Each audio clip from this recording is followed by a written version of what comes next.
Serum Body Wash with all of our favorite skincare ingredients. It transforms your skin dull to luminous in just 14 days. Try Olay Super Serum Body Wash, the 5 skincare benefits all at once.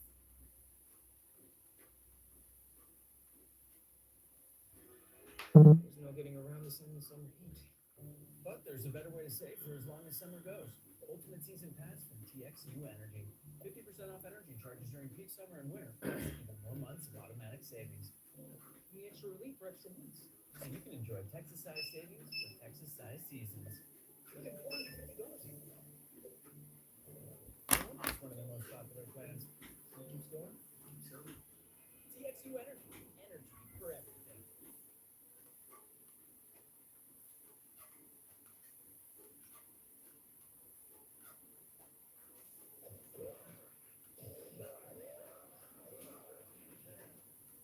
It's not that hard to track down highway things on YouTube if you're curious. Put it on the next time you eat lunch, or maybe not. The pattern of movement and are able to determine the organ bases. Biohunter starts off with a sex scene, but don't worry, parties involved are punished for their sins. A mysterious virus is affecting people all over Japan. The infected experience mild headaches, shortness of breath, and an unholy urge to devour man flesh. Also, a transform into demons. It's a demon virus.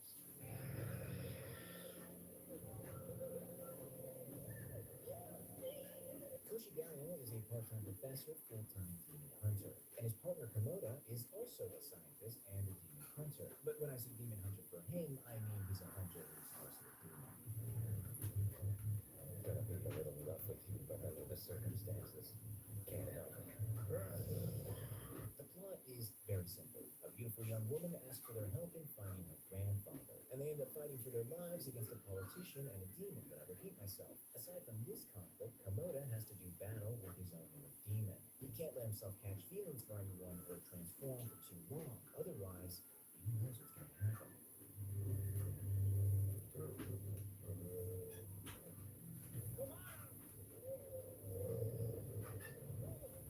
If you're expecting a bunch of demon fights in this one, then you're going to be a little disappointed. The beginning and end have some gory encounters, but the middle section is dialogue heavy and relatively uneventful. It wouldn't be that much of an issue if there was more to the OVA than just the one episode. But despite an ending that sets things up for another go, no such sequel exists. What you're left with is a short film that feels like a pilot for a series that never took off. It's a shame because the whole biodemon thing was an interesting angle, and the animation was solid through. I will say though, at times Biohunter could be a little Biohunter is nothing special, but it's an old school Madhouse OVA, so it's not bad either. I like the more realistic look of the characters, and Kamada's demon form wasn't that bad. I did expect it to be a lot more edgy, which is why I watched it dubbed, despite the very Japanese setting and characters. I'm professional when I did my food. But even still, it checked off most of the boxes that matter to me, so I feel alright with saying it's worth a watch if you have an hour to spare. What's up? What's up, JCB? Hey, tell you what, why don't you buy me dinner?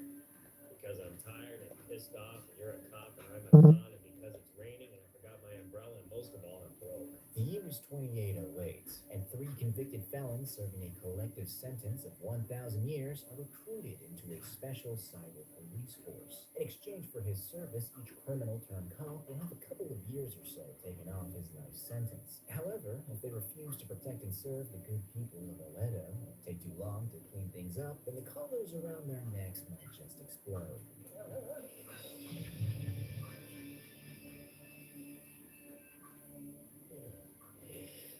Cyber City Aredo 808 follows the 3 amigos, Sengoku, Gogo, and Benton. Sengoku is a loner crack shot, the longest life sentence out of the 3. He's a real jerk with a foul mouth and a drinking problem, but also a softer side hidden down under. Gogo is the muscle and also the brains, an expert hacker who can be calm one moment and utterly ruthless the next. He's also rocking some cyber shades and a bunch of scars he got from reading too much. Lastly, there's the pretty boy, Benton, stealthy and agile. He's also into astrology and makeup. I'm told he's a Bishonen, a word that doesn't translate too well into English, but I believe the closest translation would be Fabulous Androgynous Gentlemen.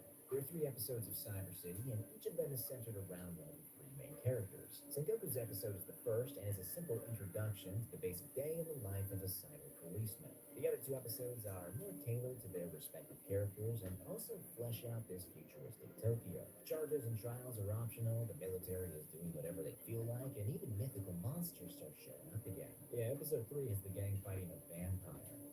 This is the third one with mechanisms like this. I had to conclude it's a vampire. And while it is pretty crazy, it's not as crazy as the English dub. They took some liberties with the script. やれやれ参ったぜ。吸血鬼探しだな。もう少しでまったく。いや、人間の生き血を吸い永遠に生きねばならん定めを背負った悲しい怪物だ。伝説で。Hey Benton, don't crap your pants if you see a vampire out there. Get lost.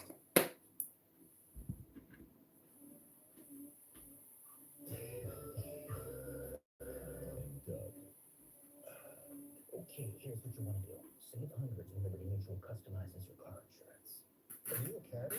No, I'm a duck. That's a window. Okay, a little putt now. Okay, I'm gonna watch the putt. Nice birdie. Yes, he is a very nice bird.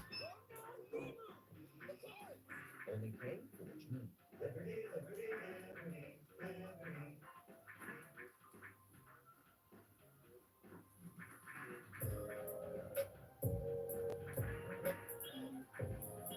Son of a bitch. You can see eternal. Nature's perfect. You wouldn't recognize a goddamn vampire if one jumped up and bit you on the end of your fucking dick. So just get up with that. This was one of those infamous manga entertainment dubs from the late 80s and early 90s. Incredibly vulgar, downright comedic with all the unnecessary profanity. And I kind of love it. And I think it's the general consensus, but there's always that one guy who refuses to watch anything dubbed because he hates having fun. It's been a while, but I have seen the original sub version as well, and I remember it being alright. But the dub is just so entertaining, you have to at least give it a chance. It also came packaged with a new musical score, at least in the UK version. They actually just released a new Blu-ray version a couple of years back that did an HD scan of the film source instead of doing a simple upscale. So basically now's the perfect time to watch this thing if you haven't already. Though it can be crude and crass, it's got fun characters and each episode looks great. It's a classic cyberpunk anime for a reason.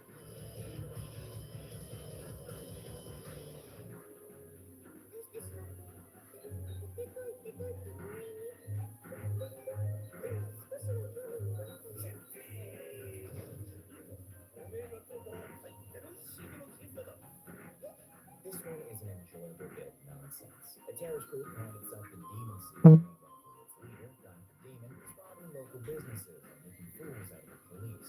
This outfit is outfitted with high-tech megasuits that allow them to get away with murder, although they never actually kill anyone because it's not that kind of show. Instead, the day is always saved by a timid high school girl with unbelievable superhuman strength. It's a short 2-episode OVA adapting a short manga from the guy who made Birdie and Outlander, so you can expect the comedy to land and the characters to shine. I really like Mona. Her name is just one letter off from moron, and that's pretty much how I describe her. Look at this girl. There is not a single thought in that head. Very cute. But she's not the only one who's special. I am, of course, talking about the agents of the Special Operations Anti-Demon Seed Team. They're all a bunch of government goobers, except for the leader, who does a decent job managing Marin and her idol career. Oh yeah, I forgot. She's an idol too because the department has no budget.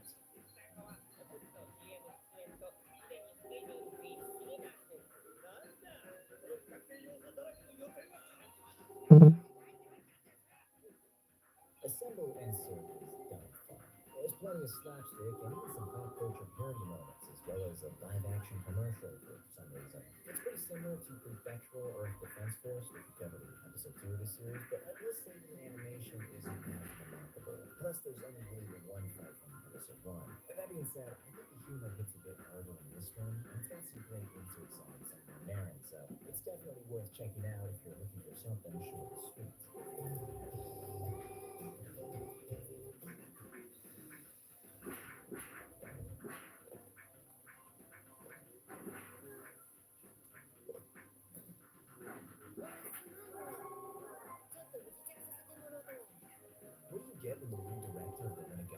series does a sci-fi comedy starring a deformed teacher, an athletic adolescent, and a mysterious mega lobster. You get an underrated masterpiece that may or may not be missing one or two pieces. Tenamania Voyagers is one of the more obscure anime I've seen. It doesn't even have its own Wikipedia article, even a simple insert. I really have no idea why it's so obscure because it's really good. The animation is clean, fluid, lots of pretty colors and stylish sequences. The story is nothing special, but that's okay because you're not really watching this one for that anyway. Basically, Ayako just got a teaching license, but the job market was so scuffed she had to take a position in space instead of on Earth. And by the time she got there, the school had closed down, leaving her stranded and unemployed. There's also a transfer student from Earth who's in the same boat. The two of them run into some girl who's already on the run, and due to a series of misunderstandings, they end up fugitives too. Their only hope is this legal loophole in space law that allows anyone to be acquitted of their every crime if they land on Earth. So each episode they edge ever closer to their destination, never quite reaching it because of all the hardship along the way, most of it self-inflicted. But now the biggest hardship is experienced by you, the viewer, who will fall in love with this hidden gem that never got a real ending. See, the DVDs didn't sell enough to justify more episodes, so things just kinda end. Even the narrator isn't so sure what to make of this. それは神のあるものを知るしなぜか It's a real shame because I love the look of this show. Peak 90s animation, if you ask me. Cool backgrounds, great action, and so much attention to detail. Really thanks. The characters aren't complex in the slightest, but they're endearing and charming and play off each other well. The comedy is pretty solid too. There are a few oriented jokes that get a little lost in translation, but for the most part, it's standard slapstick and general tomfoolery. But now comedy is subjective and may not be to your liking. I saw a review where a guy claimed it was Japanese Family Guy.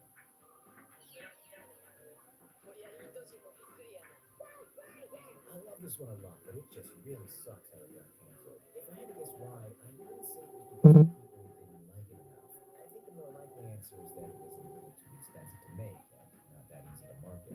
The first episode might lead you to believe this was a mecha series, but it's more like a comedy show that happens to have a mecha pilot. And at this point, we already had more accessible TV space comedies, so Voyagers kind of fell to the wayside. It was the late 90s after all, the OVA scene wasn't exactly thriving. But man, did they really try to sell those DVDs with that last episode. There is a lot of fan service in that one. Do not watch this just for that, please. Have a little dignity. It's a shame this one didn't get the full 6-episode treatment and a satisfying conclusion, but at the same time, these idiots never making it back to Earth is a pretty fitting final joke.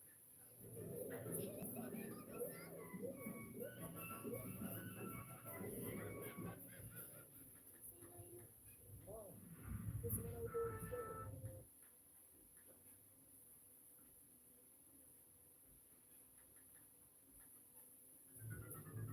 Traveling solo doesn't mean being disconnected. That's why I use Old Live because they go with me wherever I go. Old Live, peace of mind always. It's so simple.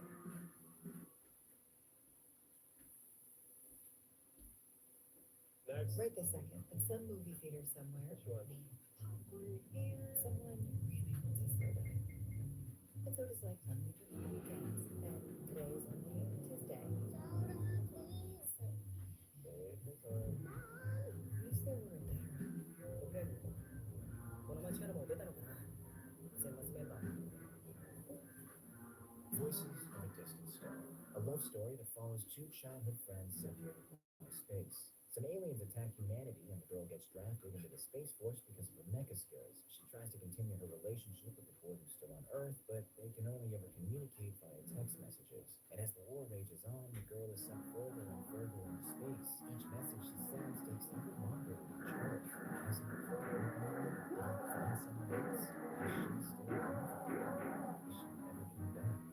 Yeah, this one's a sad one, and it's also only 20 minutes long, so I don't want to sit here and spoil the whole thing. There isn't that much to say about the story or the characters, but what we may have noticed is that this one doesn't look like an anime. And that's because it was made independently. The guy who is written down important, I think he made a couple of films later on or something. Maybe one day he'll make it big. Voices of a Distant Star definitely has a look to it that may not be for everyone, especially when the classic CGI pops up. What did you expect? You know,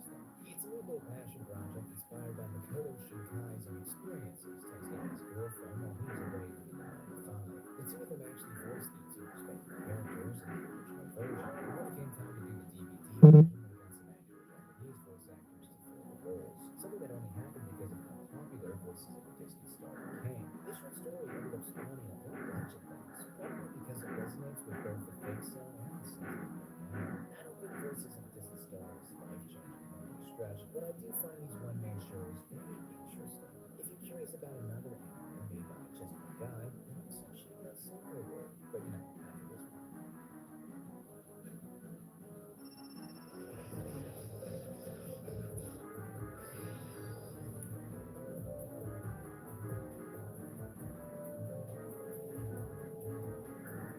I wouldn't call myself a fan of the magical girl genre. The only Mahou shoujo anime I've seen is Magica. And I didn't watch that for the magical girls alone. Actually, for the other three. This is only a dirty original, but pretty sure it's darker than Sailor Moon.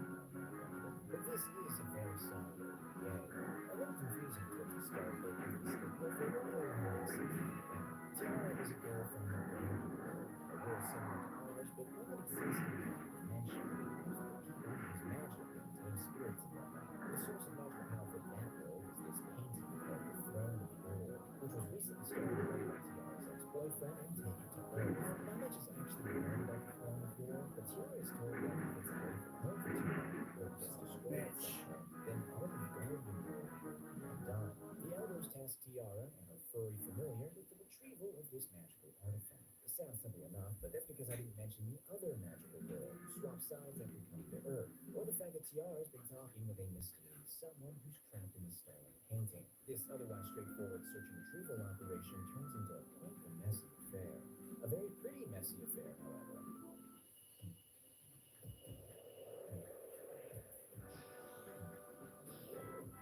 Shamanic Princess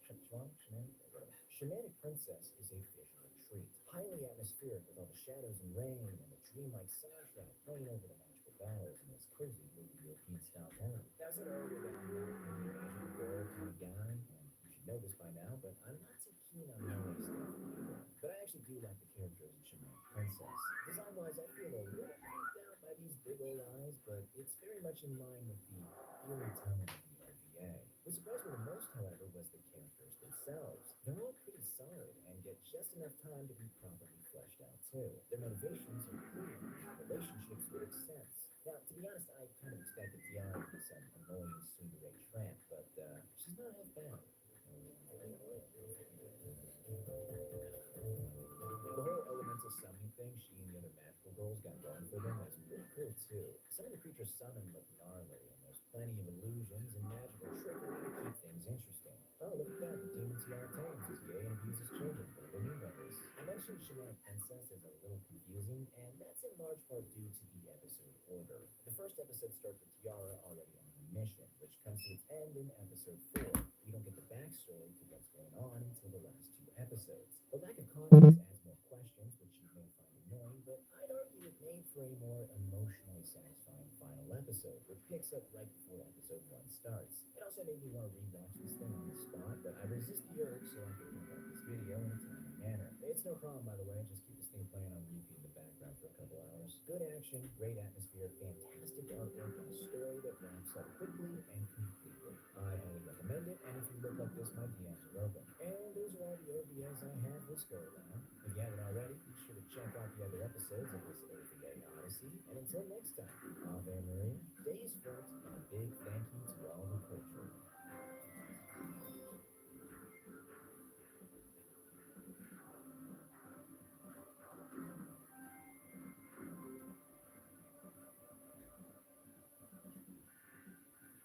If you're wondering how I scored top essay marks like these in university, one of my secret weapons is asking verbally to identify gaps in my essay. That's how you get feedback like this. If you think that citations take up too much time, then there is an auto citation tool that appears when you have the extension installed. These are all free features as well. Most of you already know that you can use AI to craft things like emails, maybe to a professor and you're asking for an extension. But if you upgrade to Grammarly Pro, you get access to tools that can help you turn wordy sentences into clear, effective ones. Or even a plagiarism tracker if your university is really strict on that. Now you only need one subscription instead of multiple AI tools.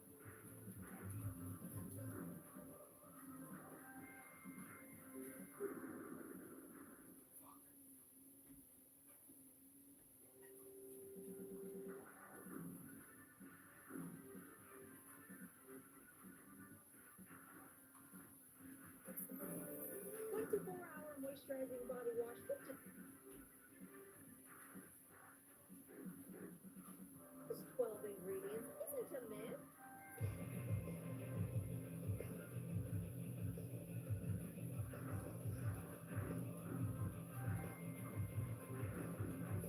If you were a traditional anime fan in the 90s, there was one name needed before all the others. They were slick. They were edgy. Their dubs had a lot of swearing. Hardcore fans hated them. If you were a rebellious teenager, Son of a you were bitch. programmed that became your gateway drug. For a few years, Manga Video succeeded in making anime mainstream. They spread international. They co-produced Ghost in the Shell, and the founder, a young music industry executive.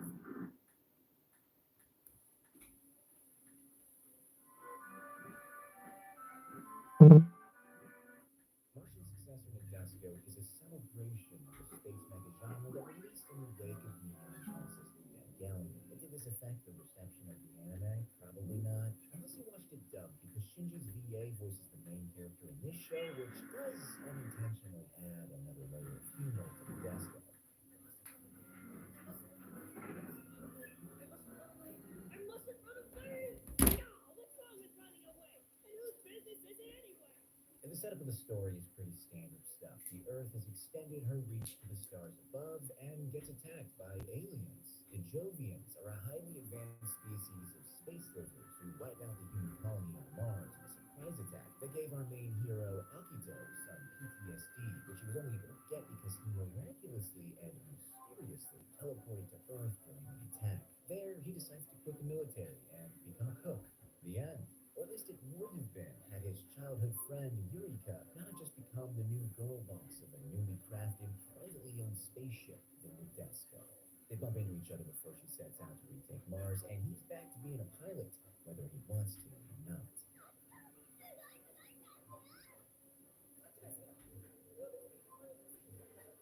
Martian successor Nadesco is sort of three shows in one. You got Nadesco the homage, Nadesco the comedy, and Nadesco the drama. All three aspects are present across the show, fighting for power and screen time. But that's not to say that this is a segregated show. The homage can quickly become a comedic parody that starts off fun but turns into something a bit darker once the laughter subsides. Now, as you can imagine, balancing these three things would be difficult even for the most capable of creators. And Nadesco is the product of a director who was making it up as he went along, which would indicate that the final product should be nothing short of nonsensical. However, that's not really the case. It's not perfect, there are issues, but before we get into those issues, let's just talk about the good stuff.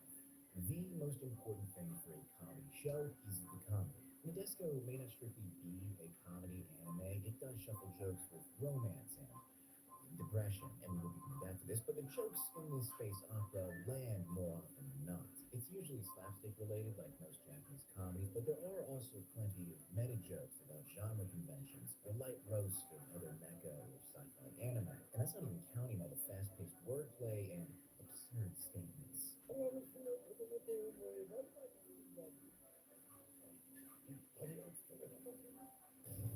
I do think it's true that you will get more out of the jokes and appreciate more of the understated callbacks and references to the super robot anime of the 60s and 70s and shows like Space Battleship Yamato, Macross, and Gundam if you've watched, any of those shows. But I wouldn't go so far as to say it is a needed prerequisite. I mean, I could just as easily say that you need a cursory knowledge of the Japanese language to appreciate some of the puns or even the series namesake. It's called Nadesco because Yamato Nadeshiko is a Japanese phrase that means the ideal, traditional Japanese woman. You may have noticed this phrase includes Yamato, like Space Battleship Yamato, but this time, the old man captain archetype is replaced with a young, pretty woman. Very feminine, an ideal, traditional Japanese woman, to be sure. This might also be why Akito pilots a pink mecha instead of something a little more masculine. Or maybe they just wanted the robot to stand out. I don't know. But now don't be too worried if you've never seen any of the big shows referenced by this one. You will still be able to enjoy Nadesco. If anything, you'll just walk away with a desire to watch some of the big shows after you finish this one. But you're kind of in luck because there is one old school show that you will be watching as you watch Nadesco. It's the Super Robot show within the show, Genki Gengar 3.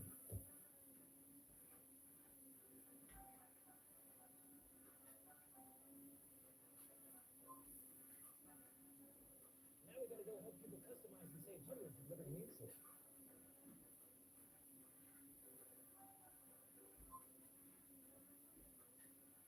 Linda, where's the golf cart? There it is. Only pay for what you need.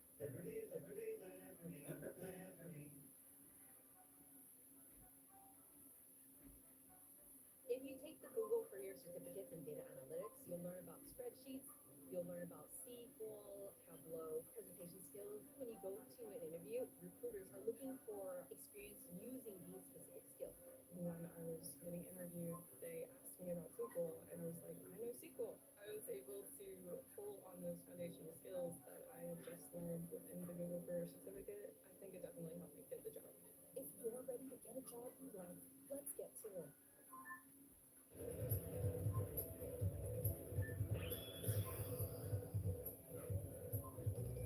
Genki Gengar 3 is a corny callback to a simpler time in animation, and it really does look and feel like an anime from the 70s. And it's a big part of this anime too. It's not just a show that's enjoyed by the characters, it is a show that is instrumental in the Nadesco's mission to retake Mars for reasons that you probably won't see coming. And on that note, this video is sponsored by Sakura Co. and Tokyo Treat. Now, I don't know about you, but I love boxes, especially when they have stuff in them. Even better if it's Japanese stuff from Place Japan. Luckily for solo aristocrats like myself, I've got Sakura Co., a monthly Japanese artisan snack box that supports local Japanese snack makers and my desire to eat stuff from Japan from the comfort of my own home. Each month you get an elegant box filled with 20 traditional, authentic, artisan Japanese snacks. There's also some Japanese teas and a special Japanese tableware item. This time, that item is a little blanket you can wrap this box in and give it to someone who really deserves it. Yourself. Or since Valentine's is coming up, I guess you can use it for that too. It's not a coincidence that this is the item for the February box because every month I don't know where to go. and that theme determines what you get. Like I said, this is February's box. And the theme is Valentine's Delights box. What does that mean? It means there's a lot of chocolate. We got chocolate sable, chocolate carito, chocolate kuzumochi, a couple of orange chocolate cookies, and some other stuff that's not chocolate, like strawberry monaco, tamba romane arare, and pudding bound kuchi. It's very difficult for me to pick just one snack as my favorite. I do enjoy my chocolate though, so I am partial to the very rich and unique chocolate ryokan. But I also really like the ume shiso senbei, the little plum-flavored rice chips, and they pair quite nicely with the caramel hojicha tea. Now, aside from the snacks and the teas, there's a bonus package for the box, which explains all the particulars of these tasty treats, and has some thematically relevant cultural pieces you can read about. You can sign up for a subscription for one of these snack boxes and get $5 off your first box by clicking the link in the description below and using my code. This does help the channel out. And now, back to the video. Alright, where were we? Ah, yes, the unexpected implementation of Geki Gengar. You know how a lot of anime, especially older shows, have a recap episode typically halfway through the series? Well, Nadesco is no different in this regard, but it is different in how it handles that recap. The first half is fairly in line with other recap episodes with the reused animation and all, but it also uses that old footage with some new stuff to explain the science of the show and life on Nadesco. The more interesting part is that this recap episode is actually treated as a recap episode, but one that's being watched by the characters of Geki Gengar.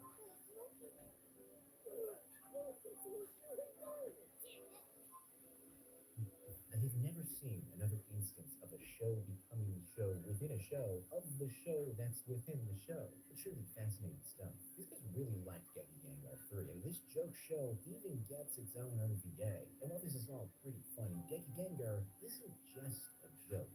It's often used to underscore how the characters in Nadesco are feeling or emphasize the themes of the show. It's also used in one other way, but that kind of involves some heavy spoilers. So before we get to that, I'll just mention that Studio Zebek did some nice work with the animation on this one. This is a very pretty 90s anime, very colorful, and it's well-paced too. Nadesco loves to throw joke after joke while speedrunning the story, and it's always keeping things moving along and not lingering in any one spot for far too long.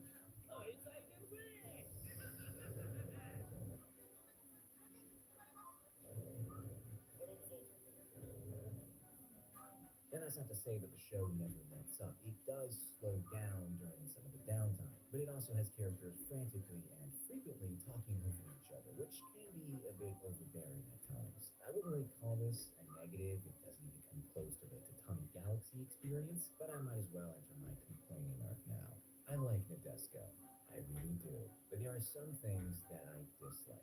And a lot of the things I dislike, I only dislike because I really like the show. The first few episodes are frankly amazing. There is not a single dull moment. The comedy is at its best, and the drama is too. It walks a fine line between being a silly show with serious moments and a serious show with silly moments. You get lured into a comfortable place with a ditzy captain and the zany antics, and then it just breaks you with the crushing weight of the reality of war. If Nadesco teaches you anything, it's that silly does not mean safe.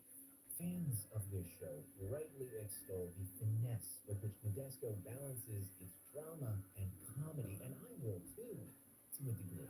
I would not say that there's a specific point in the series where the show loses sight of itself or of what made things work. It's just that the start of this show gave me certain expectations I didn't come into the show with, which got me very excited because I was seeing something different, only for it to gradually cease being so different and fall back in line with my original expectations. Since this was a comedic anime from the 90s, I only expected the routine jokes, people saying dumb stuff and everyone falling down, that kind of thing. And that is there from the start, but it's tucked in between dry and sometimes dark humor that wasn't so typical for 90s comedy anime.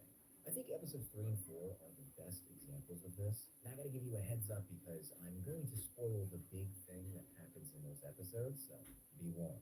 Episode 3 involves the Nadesco leaving Earth for Mars against the wishes of the Earth military. This leads to some fighting and a coup on the Nadesco where some guys rescue an admiral and escape. And right before they leave, the main mecha pilot for the Nadesco and the friend/rival of Akito sees them leave, and with no warning, they just shoot him.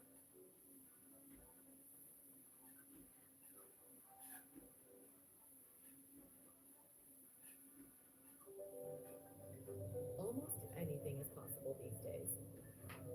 But that goes for cybercriminals too. With AI, they can create threats so realistic, it's hard to tell what's real and what's not.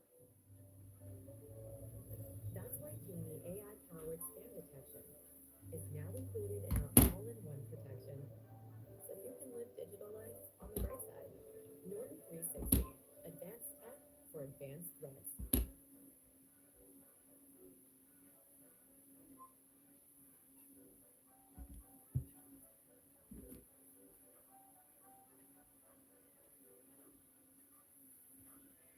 There's no getting around this endless summer heat. But there's a better way to save for as long as summer goes. Ultimate Season Pass from TXU Energy. 50% off energy charges during peak summer and winter, plus even more months of automatic savings. And the extra relief for extra months. So you can enjoy Texas-sized savings for Texas-sized seasons. Within $450 even. No wonder it's one of the most popular plans. It keeps going. So, TXU Energy.